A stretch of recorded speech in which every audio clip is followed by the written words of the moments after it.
¿Alguna vez has descubierto que la persona con la que duermes todas las noches ha estado viviendo una doble vida tan elaborada que ni siquiera tú, que lo conoces mejor que nadie, sospechabas nada? Cuando te das cuenta de que esos sábados que creías que tu esposo estaba educando niños, en realidad estaba haciendo algo tan turbio que cambiaría para siempre tu percepción sobre el hombre que amas. Esta es una historia que me ha pesado en el alma durante 5 años. Es una historia sobre mentiras tan sofisticadas que parecen verdades, sobre esposos que resultan ser perfectos desconocidos y sobre decisiones que una toma cuando descubre que la persona en la que más confías es capaz de cosas que jamás imaginaste. Y te advierto desde ahora que cuando escuches lo que hice yo al final, vas a tener que juzgar si fui una mujer inteligente o una mujer sin escrúpulos. Es una historia controversial, porque vas a escuchar sobre engaños, sobre dinero sucio, sobre personas inocentes que fueron lastimadas y sobre una esposa que cuando descubrió toda la verdad, tomó decisiones que la convirtieron en cómplice de algo que nunca pensó que sería capaz de tolerar. Y no me arrepiento de nada. Me llamo Beatriz, tengo 68 años y durante 36 años estuve casada con Raúl, un hombre que yo creía conocer como la palma de mi mano. Raúl trabajaba como contador en una empresa mediana. Era meticuloso con el dinero, responsable de esos esposos que nunca llegaban tarde y que siempre avisaban dónde estaban. Hasta que empezó con las clases de los sábados. Todo comenzó hace 5 años. Raúl llegó una tarde y me dijo que el director de una escuela primaria en el otro extremo de la ciudad le había ofrecido dar clases de matemáticas los sábados por las mañanas. Es una escuela en una zona muy pobre, Beatriz, me explicó mientras cenábamos. Los niños necesitan refuerzo en matemáticas, porque la mayoría viene de familias donde los padres no pudieron terminar la primaria. La propuesta sonaba noble, típica de Raúl. Siempre había sido un hombre con conciencia social, de esos que se preocupa por ayudar a los demás. ¿Y te van a pagar?, le pregunté. Sí, pero no mucho, como 1,000 pesos por sábado. Pero no lo hago por el dinero, lo hago porque esos niños lo necesitan. ¿Cuántos sábados serían? Indefinidamente, mientras los niños necesiten ayuda. Los primeros sábados todo parecía normal. Raúl se levantaba temprano, desayunaba ligero, se vestía casual pero arreglado, tomaba una carpeta con papeles que según él eran ejercicios de matemáticas, y se iba como a las 7 de la mañana. Regresaba como a las 2 de la tarde, cansado pero contento, contándome anécdotas sobre los niños. Hoy un niño de 8 años logró entender las multiplicaciones por primera vez, me contaba mientras comíamos. Se puso tan feliz que gritó, «¡Ya entendí!», en medio de toda la clase. «¿Cómo se llama la escuela?», le pregunté una vez. «Escuela Primaria Benito Juárez», me respondió. «Está en la colonia San Rafael. ¿Y el director?», «Se llama profesor Hernández. Es un hombre muy comprometido con la educación». Todo sonaba tan normal, tan creíble. Raúl siempre había sido bueno con los números. Siempre había tenido paciencia para explicar cosas. Siempre había sido generoso con su tiempo. Pero después de algunos meses empecé a notar cosas extrañas. Primero, Raúl empezó a llegar con más dinero de lo que debería. Si le pagaban 1,000 pesos por sábado y llevaba un mes dando clases, debería tener 4,000 pesos extras. Pero yo notaba que Raúl tenía más dinero en efectivo de lo normal. Compraba cosas sin consultar el presupuesto, pagaba cuentas sin que pareciera preocuparse por el dinero. Cuando le pregunté al respecto, me dijo que algunos padres de familia le daban propinas extra porque veían que sus hijos mejoraban mucho. ¿Propinas de cuánto?, le pregunté. Depende. A veces 500 pesos, a veces 1,000. Los papás están muy agradecidos. Segundo, empecé a notar que los papeles que llevaba en su carpeta nunca cambiaban. Siempre eran las mismas hojas, siempre en el mismo orden, como si nunca las usara realmente. Una vez, mientras él se bañaba, revisé su carpeta. Adentro había efectivamente ejercicios de matemáticas, pero se veían nuevos, como si nunca los hubiera usado. No tenían marcas de lápiz, no tenían nombres de estudiantes, no tenían nada que indicara que realmente se habían usado en una clase. Tercero, cuando Raúl regresaba de sus clases, nunca olía a salón de clases. No olía a gis, a libros, a niños. Olía a perfume caro, a aire acondicionado, a lugares cerrados y elegantes. Y cuarto, empezó a recibir llamadas extrañas los viernes en la noche. Llamadas que contestaba susurrando, saliendo al patio, como si fuera información confidencial. ¿Quién era?, le preguntaba cuando regresaba. El profesor Hernández, me respondía siempre. Me está avisando sobre los temas que tengo que repasar mañana con los niños. Pero algo en su tono me hacía dudar. Raúl sonaba nervioso cuando decía eso, como si estuviera inventando la explicación. Las sospechas se intensificaron cuando una tarde, mientras limpiaba su saco, encontré una tarjeta de presentación en el bolsillo. La tarjeta no tenía nada que ver con educación. Era de una empresa llamada Inversiones Doradas, con un logo elegante y un teléfono que no reconocí. Cuando le pregunté a Raúl sobre la tarjeta, me dijo que se la había dado uno de los padres de familia. ¿Para qué te la dio?, insistí. Porque quería que yo invirtiera mis ahorros con él. Dice que maneja un fondo de inversión muy rentable. ¿Y tú qué le dijiste? Que no me interesa, que prefiero mantener mi dinero en el banco. Pero algo me decía que Raúl estaba mintiendo. Y decidí investigar por mi cuenta. Busqué en el directorio telefónico la escuela primaria Benito Juárez en la colonia San Rafael. La encontré, anoté la dirección y el teléfono. Y esperé la oportunidad perfecta para verificar la historia de Raúl. La oportunidad llegó un viernes. Raúl había salido temprano del trabajo para resolver unos pendientes en el banco y no regresaría hasta la noche. Yo tenía toda la tarde libre. Llamé a la escuela. «Buenos días», dije, cuando contestó una mujer. «Habla la esposa de Raúl Mendoza, el profesor que da clases de matemáticas los sábados». «Disculpe», me respondió la mujer con confusión. «¿Raúl Mendoza?» «Sí. Mi esposo da clases de refuerzo en matemáticas los sábados por la mañana». «Señora, aquí no tenemos ningún profesor que se llame Raúl Mendoza. Y no tenemos clases los sábados». Se me heló la sangre. «¿Está segura? ¿Tal vez con el profesor Hernández, el director?» «Señora, el director de esta escuela es una mujer. Se llama profesora García. Y le repito que no tenemos clases los sábados, ni tenemos ningún maestro llamado Raúl Mendoza». Colgué el teléfono con las manos temblorosas. Raúl me había estado mintiendo sistemáticamente durante meses. No daba clases en ninguna escuela. No había ningún profesor Hernández. No había niños necesitados de ayuda en matemáticas. Si Raúl no estaba dando clases los sábados, ¿dónde carajo estaba? Decidí seguirlo el siguiente sábado. Me levanté antes que él. Me vestí discretamente y cuando Raúl se fue en su carro, yo salí en mi carro 5 minutos después. Lo seguí a distancia, cuidándome de que no me viera. Raúl no se dirigió hacia la colonia San Rafael como yo esperaba. Se dirigió hacia la zona más elegante de la ciudad, donde estaban los hoteles caros y las oficinas de las empresas grandes. Lo seguí hasta que se detuvo frente a un edificio de oficinas muy moderno, de esos con fachadas de vidrio y estacionamiento privado. Vi a Raúl entrar al edificio con su carpeta, como si fuera a una reunión importante. Me quedé esperando en mi carro durante 3 horas. Durante ese tiempo vi a Raúl salir 2 veces del edificio, acompañado de personas que se veían mayores, bien vestidas, como personas con dinero. Los acompañaba hasta sus carros, les daba la mano como cerrando algún tipo de trato y regresaba al edificio.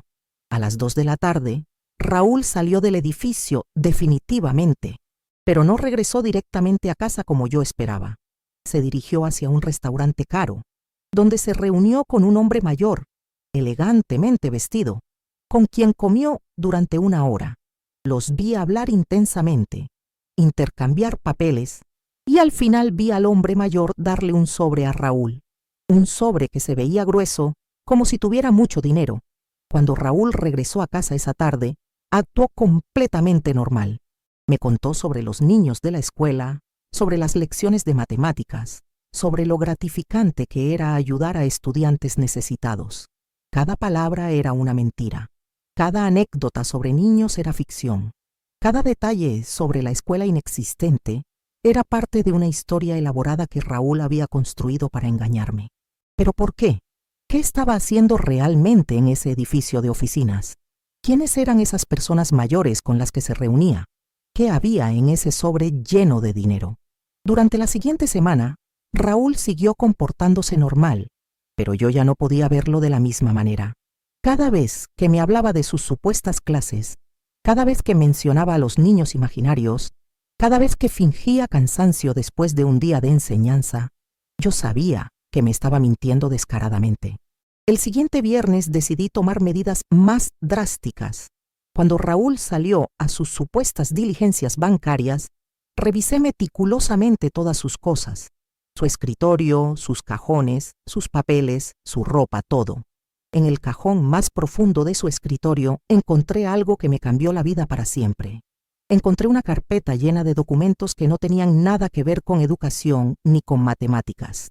Eran contratos de inversión, estados de cuenta bancarios con cantidades enormes de dinero, listas de nombres con teléfonos y direcciones, y algo que me aterrorizó, copias de identificaciones oficiales de personas mayores. Los contratos eran de algo llamado Fondo de Inversión Dorada, la misma empresa cuya tarjeta había encontrado en el saco de Raúl. Pero no eran contratos normales. Eran contratos con rendimientos imposibles, promesas de ganancias del 30% mensual, garantías que ninguna inversión legítima puede ofrecer. Y los nombres en las listas eran todos de personas mayores, hombres y mujeres de entre 60 y 80 años, con direcciones en colonias de clase media, con teléfonos anotados y notas al margen que decían cosas como viuda, sola, casa propia, o pensionado, ahorros en banco. Mi esposo no estaba dando clases de matemáticas los sábados. Mi esposo estaba estafando a personas mayores. La magnitud de lo que acababa de descubrir me dejó paralizada durante varias horas. Raúl, el hombre con el que llevaba 36 años casada, el padre de mis hijos, el hombre que yo creía íntegro y confiable, estaba involucrado en lo que claramente era una red de estafas dirigida a personas de la tercera edad. Las evidencias eran abrumadoras. Los contratos prometían rendimientos imposibles. Los nombres en las listas correspondían exactamente al perfil de víctimas más vulnerables para este tipo de fraudes. Y las cantidades de dinero que manejaban eran enormes. Hablábamos de millones de pesos. Seguí revisando los documentos y encontré algo aún peor. Había recibos de depósitos bancarios por cantidades que iban desde 50,000 hasta 500,000 pesos, todos fechados en sábados, todos correspondientes a los días que Raúl, supuestamente, estaba dando clases. También encontré un cuaderno con anotaciones detalladas sobre cada cliente. Cosas como: doña María Elena, 74 años, vendió su casa, tiene 800,000 pesos en efectivo, muy confiada, cree que somos una empresa seria. O don Fernando, 68 años, pensionado, ahorros de 300,000 pesos, un poco desconfiado, pero ya firmó el primer contrato. Mi estómago se revolvió al leer esas notas. Raúl no solo estaba estafando a estas personas, sino que las estaba estudiando, las estaba manipulando, las estaba tratando como presas. Pero lo que más me impactó fue encontrar un folder separado con el título Casos cerrados. Adentro había información de personas que ya habían sido completamente despojadas de su dinero. Una lista de víctimas que habían perdido sus ahorros de toda una vida. Señora Carmen, 71 años, perdió 450,000 pesos, ya no tiene más dinero que dar, caso cerrado. Don Luis, 79 años, perdió su casa y sus ahorros, total 600,000 pesos, caso cerrado. Había al menos 20 casos de estos cerrados. 20 personas mayores que habían sido despojadas completamente de su patrimonio por la red en la que trabajaba mi esposo. El dinero extra que había anotado en casa, las compras sin explicación, los pagos de cuentas sin preocuparse por el presupuesto, todo tenía sentido ahora. Raúl estaba ganando comisiones enormes por cada persona mayor que lograba estafar. Cuando Raúl llegó esa noche, yo estaba sentada en la sala esperándolo. Los documentos estaban guardados otra vez en su lugar, pero yo ya había tomado fotos de todo con mi teléfono. ¿Cómo estuvo tu día?, me preguntó mientras se quitaba el saco. Bien, le respondí observándolo cuidadosamente. ¿Y el tuyo? Normal, muchos pendientes en el trabajo. Raúl, le dije, ¿me podrías contar otra vez sobre la escuela donde das clases? Raúl se quedó quieto por un momento, como si hubiera detectado algo extraño en mi tono. ¿Por qué me preguntas eso? Solo curiosidad. Me gustaría conocer más sobre los niños que ayudas. Ya te he contado muchas veces sobre ellos, Beatriz. Sí, pero me gustaría conocer más detalles. ¿Cómo se llaman algunos de los niños? Raúl se tardó en responder claramente improvisando. Pues hay uno que se llama Juanito, otro que se llama María, otro que se llama Pedro. ¿Y de qué edades son? Entre 7 y 10 años. ¿Y todos tienen problemas con las matemáticas? Sí, todos necesitan refuerzo. Cada respuesta de Raúl confirmaba que estaba mintiendo. Sus respuestas eran vagas, genéricas, como si estuviera describiendo niños imaginarios. Raúl, le dije finalmente, llamé a la escuela primaria Benito Juárez. Raúl se puso pálido inmediatamente. ¿Por qué hiciste eso? Porque quería preguntarles si necesitaban más ayuda voluntaria, y me dijeron que no tienen ningún profesor que se llame Raúl Mendoza. Raúl se quedó callado durante un largo rato, como si estuviera calculando qué decir. Beatriz, me dijo finalmente, hay cosas que no sabes. ¿Qué cosas? Cosas sobre mi trabajo, cosas que no te he dicho porque no quería preocuparte. ¿Qué trabajo, Raúl?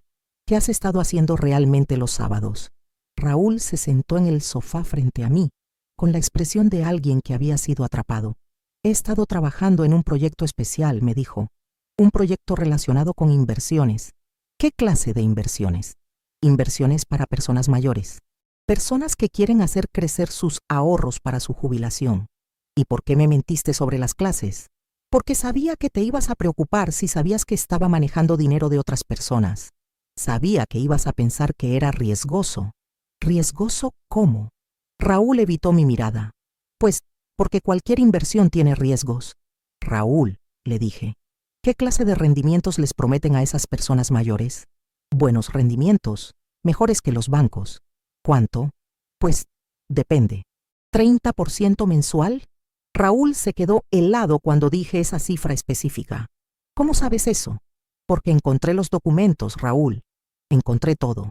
Raúl se puso de pie inmediatamente como si fuera a huir. Beatriz, no es lo que tú piensas. No es lo que pienso. ¿No es una red de estafas dirigida a personas mayores vulnerables? No son estafas, me gritó Raúl. Son inversiones legítimas. Inversiones legítimas que prometen 30% mensual. Inversiones legítimas que se dirigen específicamente a viudas solas y pensionados. Beatriz, no entiendes cómo funciona el mundo de las inversiones. Entiendo perfectamente, le grité de vuelta. Entiendo que has estado robándole los ahorros de toda una vida a personas de nuestra edad. No les estoy robando nada. Les estoy ofreciendo oportunidades de inversión. Oportunidades de inversión que los dejan sin dinero, como doña Carmen que perdió 450,000 pesos, como don Luis que perdió su casa. Raúl se desplomó en el sofá cuando mencioné esos nombres específicos. Sabía que yo había leído todo. Beatriz, me dijo con voz quebrada, es más complicado de lo que parece. ¿Complicado cómo? Algunas inversiones salen bien, otras no. Es normal en este negocio. ¿Normal? Es normal que todas las inversiones salgan mal. Es normal que todas las personas mayores pierdan todo su dinero. No todas pierden todo. Ah, ¿no? Entonces, ¿quiénes han ganado dinero, Raúl? ¿Quiénes de tus clientes han recibido los rendimientos que les prometiste? Raúl no pudo responder esa pregunta, porque la respuesta era nadie. Nadie había ganado dinero. Todos habían perdido. Era un esquema Ponzi clásico, donde se usa el dinero de nuevos inversionistas para pagar a los anteriores, hasta que el esquema se colapsa y todos pierden. Raúl, le dije, ¿cuánta gente has estafado? No he estafado a nadie. ¿Cuánta gente, Raúl? Como 50 personas. ¿Y cuánto dinero? Raúl tardó mucho en responder. Como 10 millones de pesos. 10 millones de pesos. Los ahorros de toda una vida de 50 personas mayores. Dinero que habían guardado durante décadas para su vejez, para emergencias médicas, para dejarle algo a sus hijos. ¿Y tú cuánto has ganado con esto? Como 2 millones, murmuró Raúl. 2 millones de pesos. Dinero que habíamos gastado sin que yo sospechara nada. Dinero que venía del despojo sistemático de personas vulnerables. Raúl, le dije, ¿tienes idea de lo que has hecho? Sé que no está bien, pero ya no puedo salirme. Si me salgo, van a descubrir todo y voy a ir a la cárcel. Van a descubrir quiénes más están involucrados. Es una red grande, Beatriz. Hay mucha gente involucrada, gente poderosa, gente que no perdona a quien los traiciona. Fue entonces cuando entendí que Raúl no era solo un estafador, era parte de algo mucho más grande y más peligroso. Y ahora yo sabía demasiado. ¿Qué va a pasar si yo reporto esto a la policía?, le pregunté. Raúl me miró con terror en los ojos. Beatriz, no puedes hacer eso. No solo me va a pasar algo a mí, te va a pasar algo a ti también. ¿Me estás amenazando? No te estoy amenazando. Te estoy advirtiendo. Esta gente no se anda con juegos. Esa noche no dormí nada. Me quedé despierta pensando en las 50 personas mayores que habían perdido sus ahorros, en los 2 millones de pesos que habíamos gastado sin que yo supiera su origen, en la red criminal de la que mi esposo formaba parte. Tenía evidencias fotográficas de todo. Podía reportar a Raúl y a toda su red a las autoridades. Podía hacer que pagaran por lo que habían hecho, pero también sabía que si lo hacía, Raúl iba a ir a la cárcel, y según él, gente peligrosa iba a venir por mí también. Al día siguiente tomé la decisión más controversial de mi vida. Decidí no reportar a Raúl a las autoridades, pero tampoco decidí ignorar lo que había descubierto. En lugar de eso, decidí usar la información para mi propio beneficio. Antes de seguir, necesito que hagas algo por mí. Dale me gusta a este video. Aprieta esa manita hacia arriba que aparece abajo. Y si aún no te has suscrito a nuestro canal, aprieta ese botón negro que dice suscribirse. Es muy fácil. Solo tienes que darle un clic. Hazlo ahora, porque lo que viene después va a desafiar todo lo que crees sobre la moral y la justicia. Y te digo, lo que hice después me convirtió en cómplice de mi propio esposo, pero también me aseguró que nunca más iba a ser víctima de sus mentiras. La mañana después de confrontar a Raúl, mientras él se duchaba para ir a trabajar, tomé una decisión que cambiaría mi vida para siempre.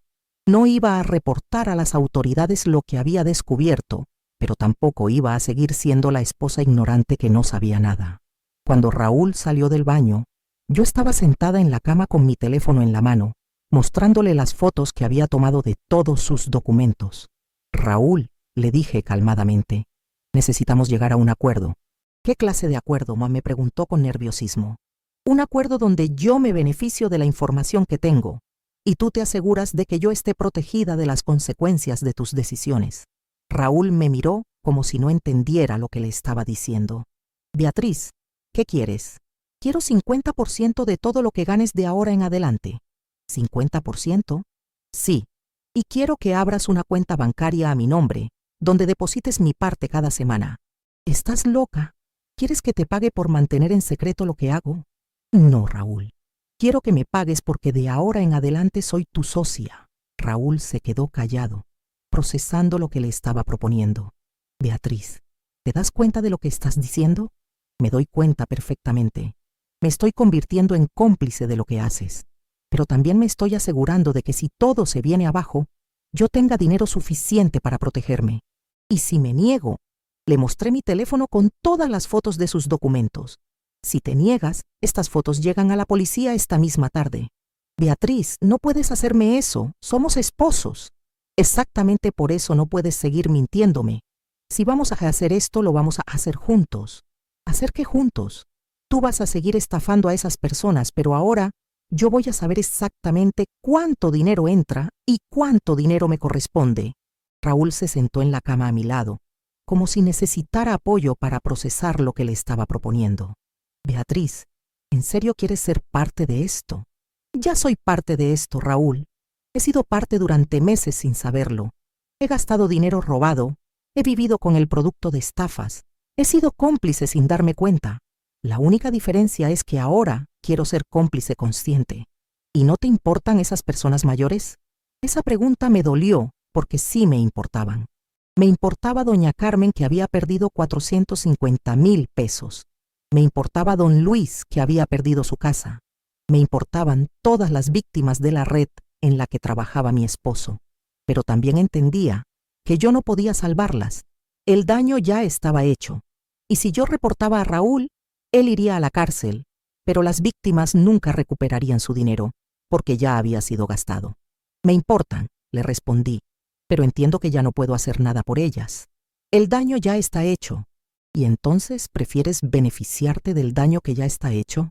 Prefiero asegurarme de que si mi esposo va a seguir siendo un criminal, al menos yo esté protegida económicamente. Raúl se quedó callado durante varios minutos. ¿Y si acepto tu propuesta?, me preguntó finalmente.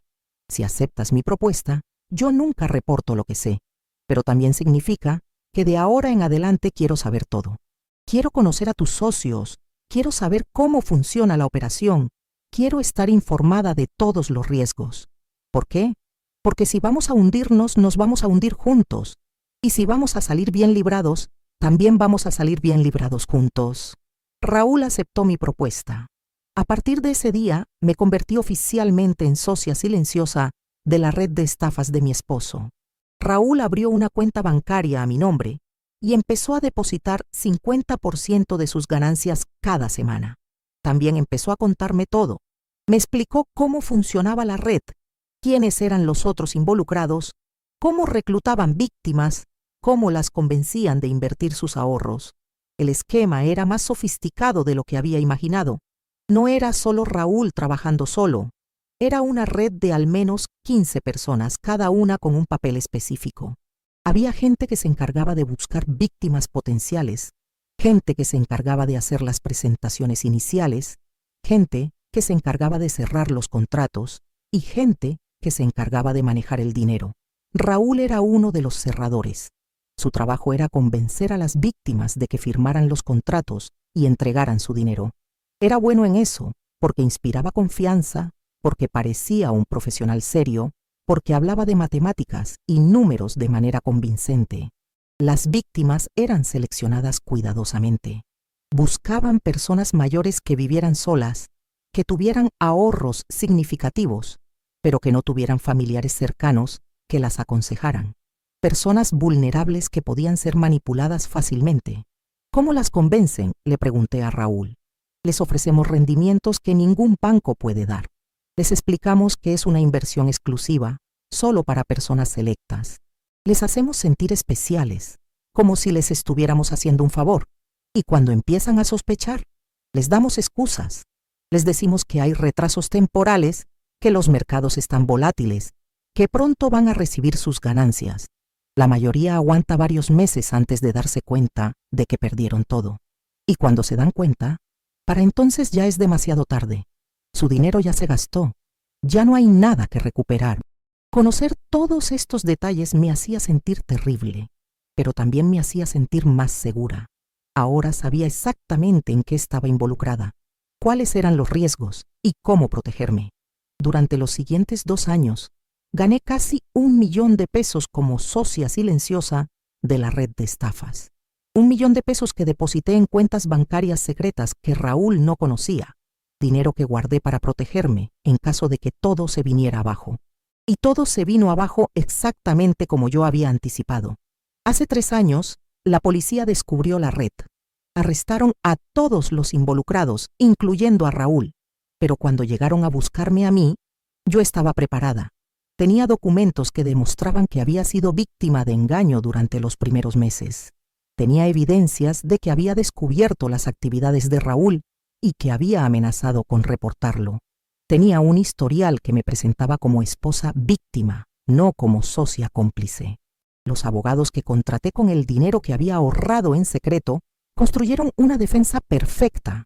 Según la versión oficial, yo había descubierto las actividades criminales de mi esposo, lo había confrontado, había amenazado con reportarlo y él me había amenazado para que mantuviera silencio. Técnicamente, no era mentira. Solo omitía la parte donde yo había decidido ser socia en lugar de víctima. Raúl está en la cárcel desde hace 3 años. Basta estar ahí otros 10 años más. Nunca me delató como su socia, tal vez porque sabía que yo tenía evidencias que podían empeorar su situación, tal vez porque todavía sentía algún tipo de lealtad hacia mí. Las víctimas de la red nunca recuperaron su dinero, Los millones de pesos que habían sido estafados se perdieron para siempre. La mayoría de esas personas mayores terminaron en situaciones económicas desesperantes, dependiendo de familiares o de programas de asistencia social.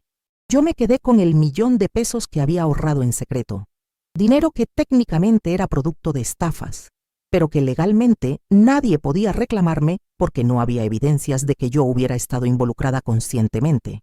Con ese dinero compré una casa pequeña en otra ciudad, lejos de todo lo que había pasado. Me cambié de nombre legalmente, alegando que quería protegerme del estigma social de ser esposa de un estafador famoso. Construí una nueva vida, lejos de las víctimas, lejos de las consecuencias, lejos de todo. ¿Hice bien? Estuvo bien que en lugar de reportar a Raúl inmediatamente, decidiera convertirme en su socia para beneficiarme económicamente. Durante estos 3 años he pensado mucho en esa pregunta y he llegado a una conclusión que tal vez no te guste escuchar. Yo no podía salvar a las víctimas de Raúl. El dinero ya había sido gastado cuando yo descubrí todo.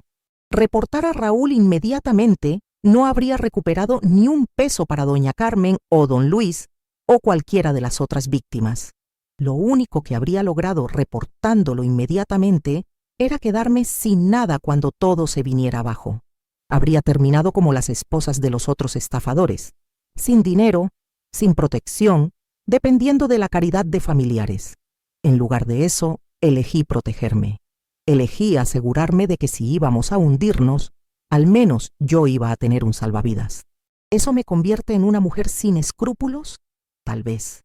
¿Eso me convierte en una mujer inteligente? También tal vez. Lo que sí me convierte es en una mujer que aprendió que a veces la moralidad perfecta es un lujo que no te puedes dar cuando tu supervivencia está en juego. Durante 36 años fui la esposa perfecta, confiada, que nunca cuestionaba nada. Fui la mujer que creía en la bondad de su esposo, que confiaba ciegamente en sus explicaciones, que nunca sospechaba nada malo. Y esa confianza ciega casi me cuesta todo. Casi termino como víctima de las mentiras de mi propio esposo, sin dinero, sin protección, sin futuro. Cuando descubrí la verdad, tuve que decidir, seguir siendo la esposa víctima o convertirme en la esposa cómplice. Elegí ser cómplice. Y gracias a esa decisión, ahora tengo una casa propia, dinero en el banco y una vejez segura económicamente. Las víctimas de Raúl siguen siendo víctimas. No pude cambiar eso, pero al menos yo no soy una víctima más. ¿Era mi responsabilidad salvar a esas personas?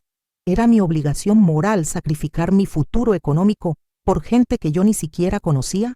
No lo creo. Mi responsabilidad era conmigo misma. Mi obligación era proteger mi propio futuro. Y eso es exactamente lo que hice. Raúl me enseñó sin querer una lección muy valiosa. En este mundo, o eres víctima o eres depredador. No hay términos medios. No hay opciones moralmente perfectas. Cuando tu esposo resulta ser un criminal, cuando descubres que has estado viviendo con dinero robado, cuando te das cuenta de que tu futuro está en peligro por decisiones que tú no tomaste, tienes que elegir. Puedes elegir ser noble, reportar todo, perder todo y terminar como una víctima más de las circunstancias. O puedes elegir ser práctica, proteger tus intereses, asegurar tu futuro y vivir con las consecuencias de esa decisión. Yo elegí ser práctica. Y 3 años después, no me arrepiento. ¿Siento culpa por las víctimas de Raúl? Por supuesto. Me duele saber que hay personas mayores que perdieron sus ahorros de toda la vida. Claro que me duele. Pero también entiendo que yo no fui quien tomó la decisión de estafar a esas personas. Esa fue decisión de Raúl. Yo solo tomé la decisión de cómo reaccionar cuando descubrí lo que él había hecho. Y elegí reaccionar protegiéndome a mí misma. Ahora vivo tranquila, en mi casa propia, con dinero suficiente para el resto de mi vida. No tengo que depender de nadie, no tengo que pedirle ayuda económica a mis hijos, no tengo que preocuparme por cómo voy a pagar mis gastos médicos cuando sea más mayor. ¿Esa tranquilidad económica viene de dinero robado? Técnicamente sí. ¿Me importa? Honestamente no, porque entiendo que la moralidad perfecta es un privilegio que solo se pueden dar las personas que no han estado en situaciones desesperantes. Es fácil juzgar mis decisiones cuando no has estado en mi posición. Es fácil decir, debiste reportar a tu esposo inmediatamente, cuando no has descubierto que tu futuro económico depende de las actividades criminales de tu pareja. Es fácil decir, debiste pensar en las víctimas, cuando no has tenido que elegir entre la supervivencia de desconocidos y tu propia supervivencia. Yo tuve que elegir. Y elegí sobrevivir. ¿Me convierte eso en una mala persona? Tal vez. Me convierte en una persona práctica, definitivamente.